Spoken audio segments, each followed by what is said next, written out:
there were bits of our spirituality that was developed after the creation. I'll find a way to say it, because people hear funny things on social media. They will not hear what you are saying. They hear what they are thinking. But I'll say it in a way that if you don't get it, that means that you don't want to get it. After the enthronement of Odduduwà with the creation of the new structure, there were some myths that were created at the time. And because Ife became a behemoth, like, it was not just influential in terms of like, we like it, it spread, it radiated, like the brightness, civilization radiated from Ife to every part of Yorùbáland and beyond. Therefore, it makes sense that people will connect themselves. As a matter of fact, everybody wanted to come from Ife. Ife was the US of the time. And why did that happen? Was it just because somebody became king? No. What happened was that after he became king, everything I'm saying, by the way, I've told you some of the books that where you can find it, but if we have to read at any point, I will read. But for now, I can still just, explain these things to you. So my flow be question and answer, going that be full session. But I think it's becoming a session already. You see, when Odduduwà, when he became the king, he didn't just create a political structure, he also created an economy that was not known before then. Now, we've been trading for a long time. We used to have a market in Ife, even before, like in the 9th century, in the 800s, where people would travel from Ekiti and buy and sell in Ife. There's always been a place, now a man wagon. But what Odduduwà did was to create, there was a product, for instance, in Ife at the time, glass bead. And I remember shared with us the other day the research of Dr. Babalola, who got the $300,000 grant. He worked on the glass beads at Olokun Grove in Ife. What Odduduwà did was to build something on that product. That product became not just, we have something. If you read the history of the Yoruba people, for instance, what you discover is that Odduduwà began to use the product to the point where it became a status symbol. So he had it around his neck, he had it on his wrists, his ankles. It was covered with beads, glass beads, Shegi and Inu.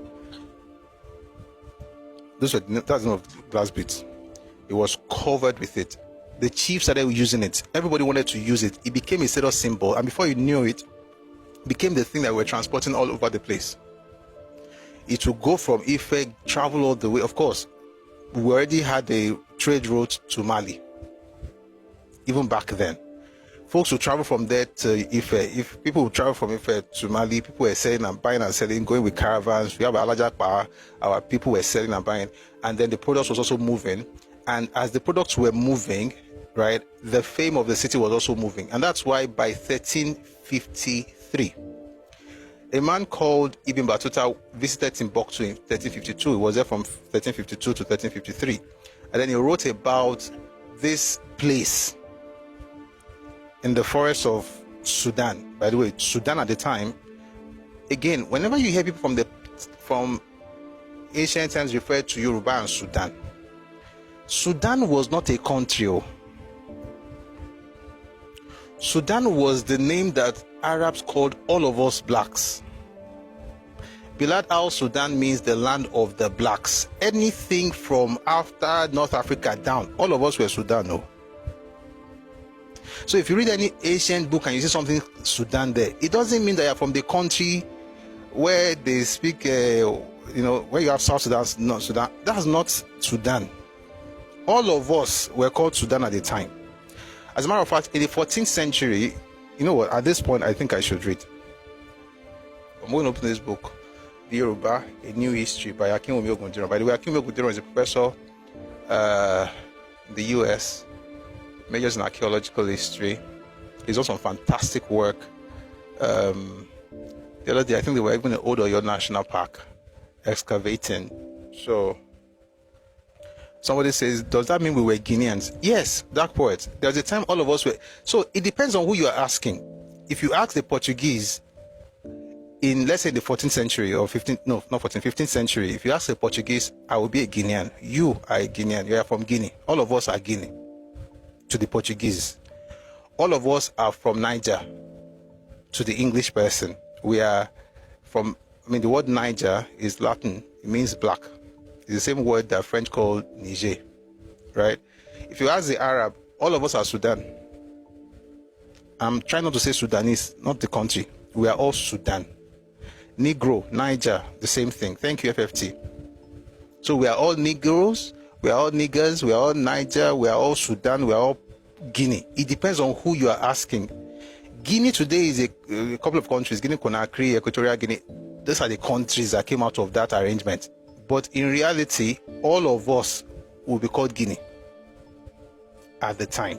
So it's about the perspective or the person you're asking. Who are you asking? So when they say, oh, you are connected to Sudan, are they right? Yes.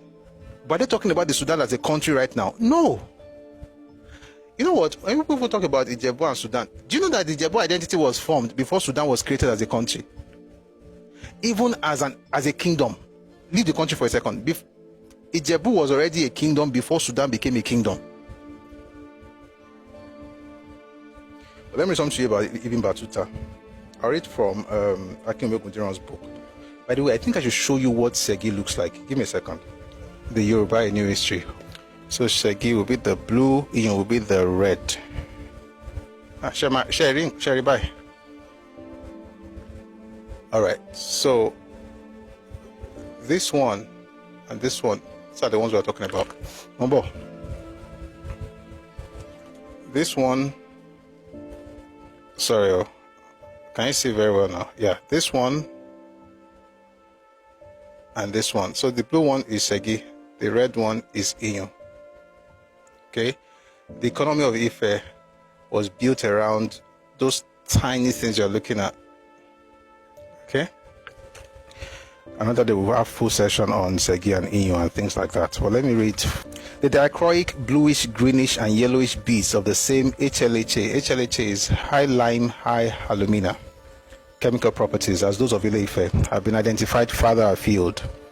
Then it says here, it's been identified in further afield from Igbo Uku in southeastern Nigeria and Benin Lafia in northeast Benin Republic to Kishi in Burkina Faso, Djibouti in Senegal, Gao and Essouk in Mali, and Kumbi Saleh in Mauritania, all in 12th to 14th century contexts. Ile Ife, the only known industrial center for HLHA glass production, was a supplier of these beads to several locations in West Africa. As these exquisite imports permeated the subcontinental market and social lives, so did the fame of the city spread far and wide. Ibn Battuta, the 14th century globetrotting Moroccan scholar, was informed during his visit to Mali, February 1352 to December 1353, about a powerful kingdom to the south. The name of the kingdom is rendered in Ibn Battuta's travel account as Yufi, which his informants described as one of the biggest countries of the Sudan. We already talked about Sudan, Abi. Abi, one of the biggest countries of the Sudan, that of Odduduw. And their Sultan, one of the greatest sultans. Sultan, of course, means what? King. You're talking about the Oni. But they will say it from their own perspective. They have been influenced by Arabic culture, so they will use the word Sultan. So they said Ile Ife was the largest urban center, the biggest emporium, and the wealthiest polity in West Africa's rainforest belt south of the Niger River during the mid-14th century, with more than 2 centuries of trading contact with the Western Sudan. On account of these facts alone, it is the best match for Ibn Battuta's Yufi. Moreover, on linguistic ground, Yufi is a Mande or an Arabic transliteration of Ufe. Why is this important? You may not see the word Ife in ancient documents describing Ife. Why? We did not call ourselves Ife until very recently. We call ourselves Ufe. Alright? So, and that's what I also said about the Igbo thing. The Igbo are also the Ugbo, but they're not the Igbo. So I was saying that we're Ufe, just like we say Ugbo or Igbo. The Ugbo or Igbo in what we call Ife today are not Igbo of southeastern Nigeria. They are not connected. They were never connected. They are not connected. If there's any other way to make it clear, I will say it. They are not. The Igbo that we had in Ife, who are still there, by the way, some of them are still there in Ife, they are the ones who left, are the ones who became the Ilaje community. They are Ugbo in Ilaje, Ondo State today. They did not go to the southeast. They are not Okechukwu or Emeka. They are Yoruba people till today. Capiche? All right. So Ufe, that we called ourselves, was the same thing that they would use to write about you, because that's what you said you are. So they will write it as Ufe. So when you hear Ufe, it's the same thing like when we say Ule. Like if you talk to an Ijesha person and say Ibololo Molosi Uleisha. Uleisha is also Ilesha. Ule, Ushu, Ishu. So that's how the Portuguese established contact. Who cares? I'm not talking about what's my business with Benin Kingdom. Kilo Sodoro. When is your turn? I will let you know. Don't worry. So that's how you have that kind of thing. At this time in history, this was about the height of the empire. The empire was from the 11th century, right, to the 15th century.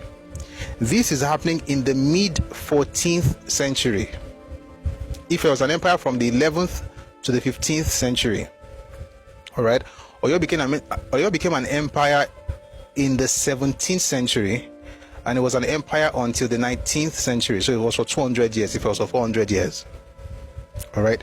So it says here that it was the largest urban center and the biggest emporium and wealthiest polity in West Africa's rainforest belt, south of the Niger River. That happened because of economic power. And that's why I say to people when they say something about when you hear the word Ife and people say things like it's the spiritual capital, it is denigrating to what Ife really stands for. It wasn't just spiritual. There are terracotta heads that are dated to 10th century AD found in Ife. It was a center of art and craft. And now that somebody mentioned Benin, let me quickly tell you something about Benin. The man who went to create the group of craftsmen in Benin, his name is Ugwege. That's what they called him in Benin. Ugwege was an Ife man that was invited to Benin by Oba Ogola, right? And this must be in the 1400s, there in the 14th century. And that was how you got the blessing of the crafts that you have in Benin right now. So thank God for Igweke. I know you guys change your history just like the Igbos, but everybody will be all right. Let's get back to, the beautiful thing, there were many books that were written before people started changing history. And those books, thank God, they are still available. And we have them. Praise the Lord. So, back to what I was saying. So it was, the spiritual capital thing also is true because they created new religious forms, new religious ideas in that space. And they did it because they also helped to create structure and order in society, right? Lots of stuff were formed around that time. The democratization of certain things like Ifa, for instance, also happened around the time of Odùduwà. The establishment of proper structure and order also happened around that time. So his influence, of course, there's political part of it, there's economic part of it, there's spiritual part of it, and of course there's cultural part of it. Now, when his children and grandchildren moved out of Ife, they took those things with them, and that's why you hear these things. Have you ever heard this statement? Beaded crown or beaded staff. Have you ever heard the statement beaded crown before? Let me just ask. Have you ever heard the word beaded crown? Chetigbori? Does he have a beaded crown? Tony beaded crown. Do you know why it's important? Okay, thank you. The beaded crown, you've not heard it before. Okay, if a king doesn't have a beaded crown in Yorùbáland, is a recent king. Even if it's recent self, they will still make sure that they find a way to get him a beaded crown. Beads, that word beaded, look for the word bead. That bead is the connection to Ife. They call it Adayeba or Adenla.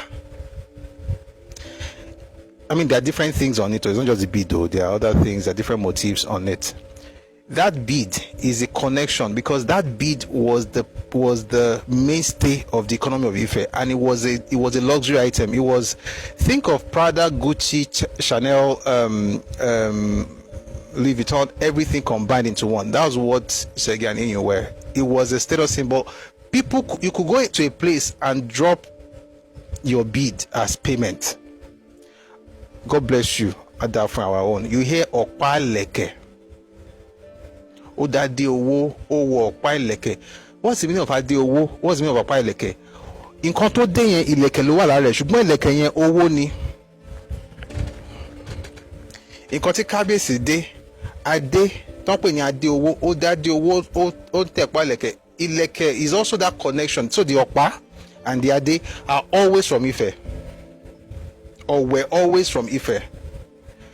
These things are in some of the books I mentioned earlier. And if we have to read, if any question comes that requires me to read, I'll read those things. But I'm going somewhere with this question. I want to try and get there very fast. So as they were going, they had to go back home, or they took that thing from there as they were traveling. Let me give you an example. 1903, there was an incident in, it was in Remo, but the judgment happened in Lagos. The governor at the time was McGregor.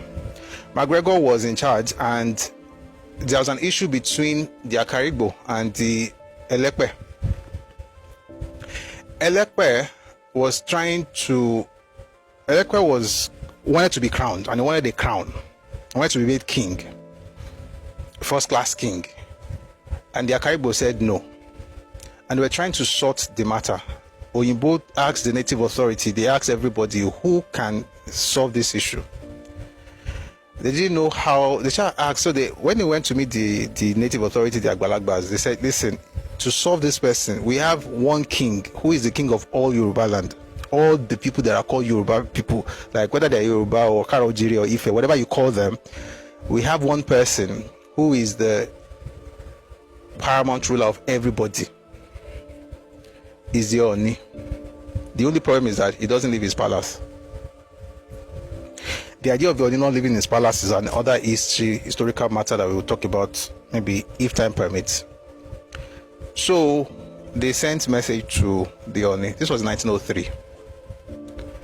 They talked about the sacrifices, the things they had to do. When Kabiyesi left the palace in 1903, every single Yoruba king left their palaces. Every single one of them. And that's why I say all these things that's making people say Yokonlo, it doesn't even make sense to ask that question. Oh, somebody was king before Oyinbo came. It doesn't make sense. If you need Oyinbo to even be telling you, it means that you don't know your history. Every single Yoruba king left their palaces until Kabiyesi got back home.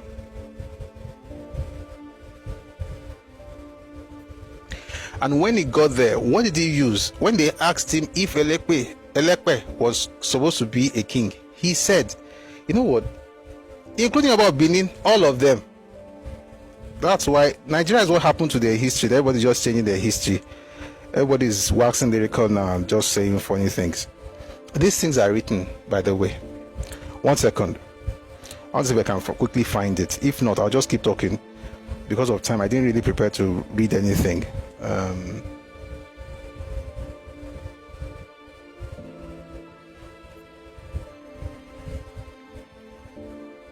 Everybody, please focus. Everybody left their palaces. Why? Your God left the palace. Let's stay the way it is. Your God left the palace. It doesn't leave. You know, let me while I'm trying to find the page. I found it, Seth. I found it. Let me not waste time to explain. It's not even wastage. There's not time wasting, but let's stay on topic. This book is called City of 201 Gods, Ile-Ife in Time, Space and Imagination by Jacob Olukpono. Ha! Oh boy. I've missed this book. I've not opened this book in a long time. But let's just read the word that we need for now. In another historical context illustrating multiple layers of religious traditions, we can examine the experiences of the Ooni and the British colonial governor in 1903, which I will consider in detail later in this book.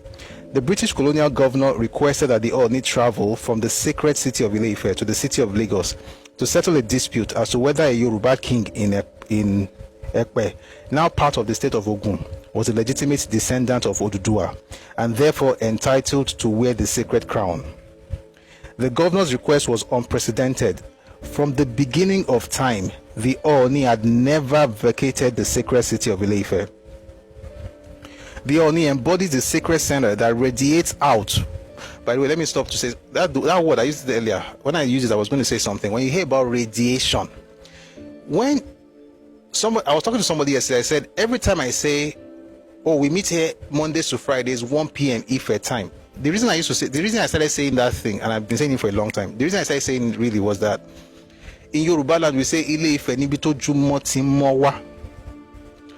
Ojumo, in other words, we look up to Ife for the dawn of the new day. Like that's what the term is. It doesn't mean it's in the east. It's talking about glory. It's talking about civilization. It's from there it emanates. It's from there it radiates, and it's in the person of the Ooni. When you see the Ooni, I mean, times have changed. But when you see the Ooni, that is the representation of everything that makes anybody connected to the identity of Yoruba. That is the personification of all the glory of the race. You know, like the Bible says of Jesus, that is the express image of the unseen being. Oni is the express image of Yoruba identity, and it's also from him that the glory, radiates. All right. By the way, that's why everybody always looks towards Ife. That's one of the reasons. There are many reasons. We'll not get into everything, but that's one of the reasons. Let's continue here. So it says, from the beginning of time, the Ooni had never vacated the sacred city of Ile-Ife.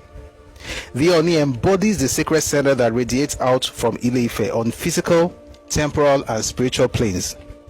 In the new era, however, the Ooni opted for a radical break with tradition by lending his traditional authority to British rule. To the great dismay of many Yoruba Oba in cities as diverse as Oyo, Ijebu, Abeokuta, or Ondo, the Ooni granted the request of the colonial governor and made the astonishing trip to Lagos. I'm coming. There's another thing I'm looking for. I'm almost there.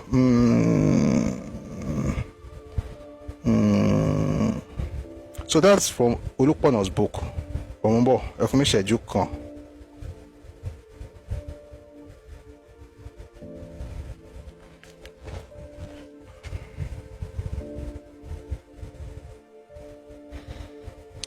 Under the British system of indirect rule, the colonial government had created a new city legislative council in charge of the affairs of the new region.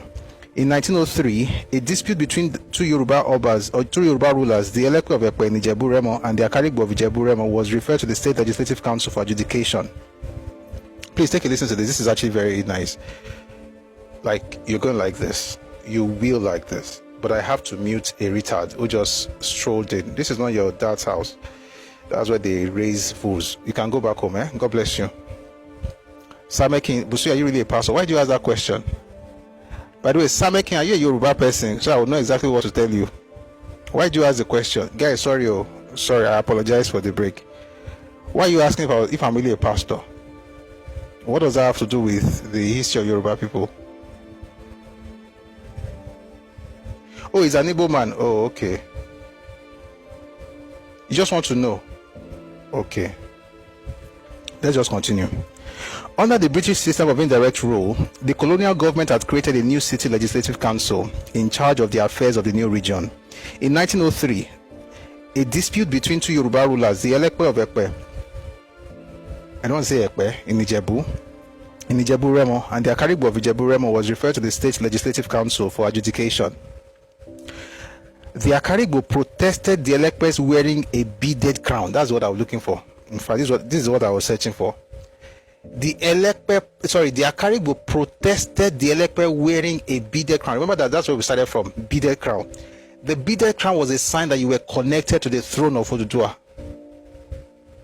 That's why all paramount kings must get their crowns from Ife.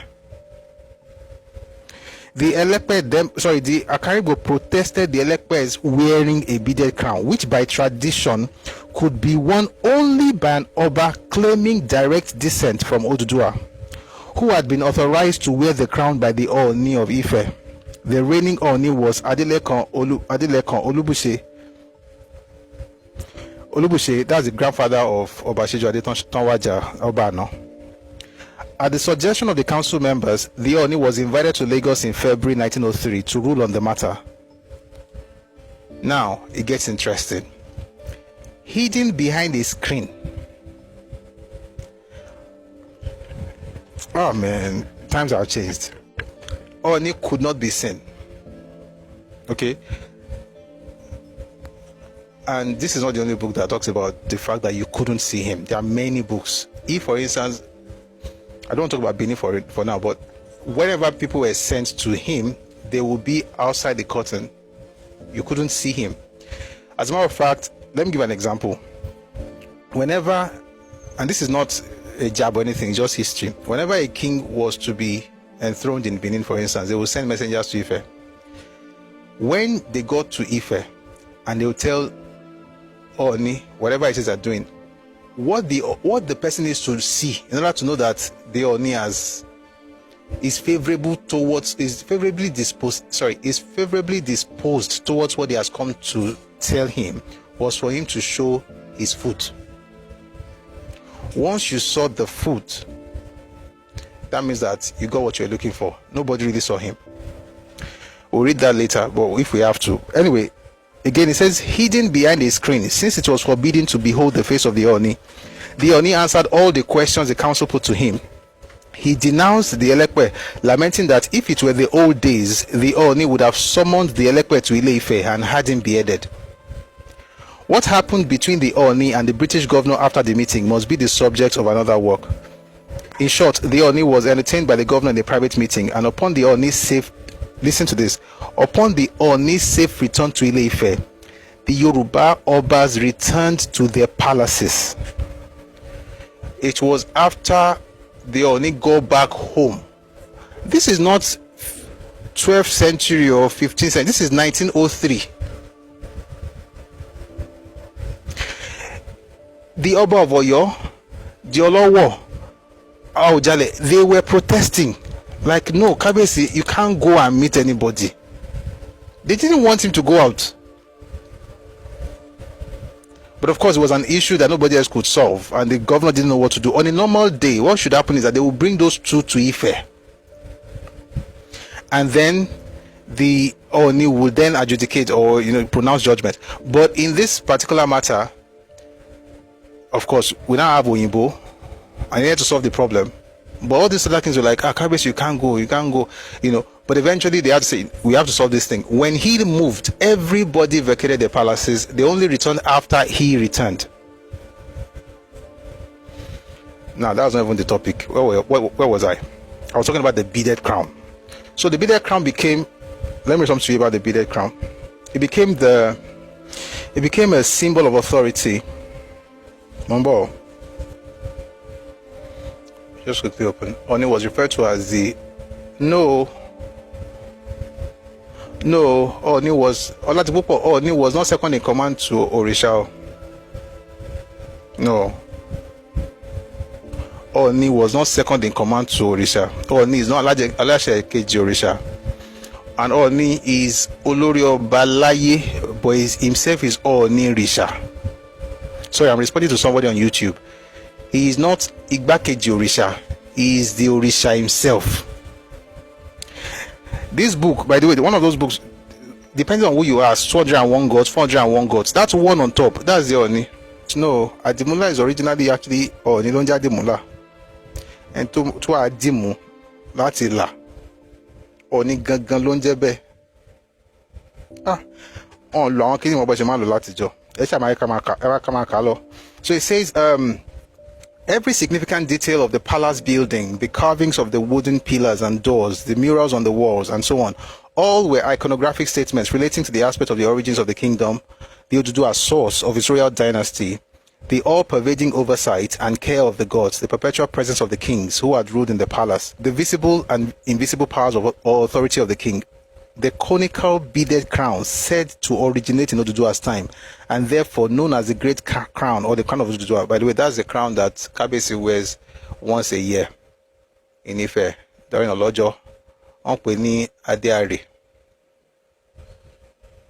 Everyone wears it.